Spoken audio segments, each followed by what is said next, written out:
Ni katika uwanja wa Benjamin Mkapa, Simba ikicheza hapa katika umati ni kama Real Madrid pale Santiago Bernabeu katika usiku wa Ulaya.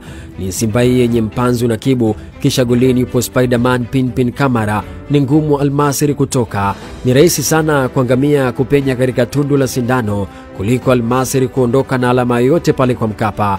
Wana Simba nyie ni zaidi ya vichawa soka, ni zaidi ya mashabiki wa pale Anfield.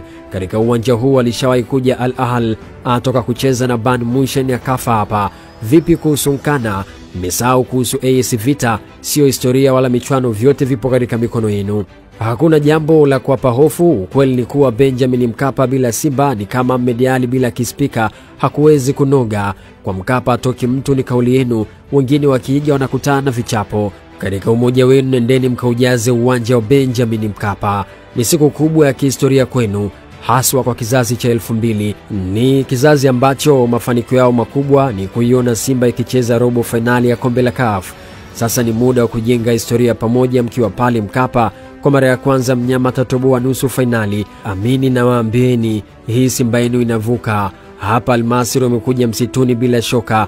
Jitoeni wana Simba, nendeni mkawakaribishe kuzimu, mkafanye fujo isiyoumiza na kuwafundisha wengine nini maana nguvu moja. Kawapeni nguvu akina Kagoma na ngoma jukwani zikipigwa, wapeni ladha ya ubaya ubwela na maana halisi ya kucheza kwenye tanuri la moto. Kila mtu anahitaji mashabiki kama nyie. Inapokuja jambo kuhusu Simba yenu, hakuna kuwapinga. Simba iliumbwa moyoni mwenu na hakuna thamani na uzidi klabu yenu. Nyie ni mashabiki bora barani Afrika. Hakuna timu yenye umati kama wenu. Nendeni uwanjani, ujazeni uwanja wa Benjamin Mkapa, iwe nyekundu na nyeupe. Wasiteme mate wala wasiombe maji. Ni kuwapa ubaya ubwela hadi firimbi ya mwisho, mtaondoka na furaha. Hapa mnyama atakuwa ametinga nusu finali.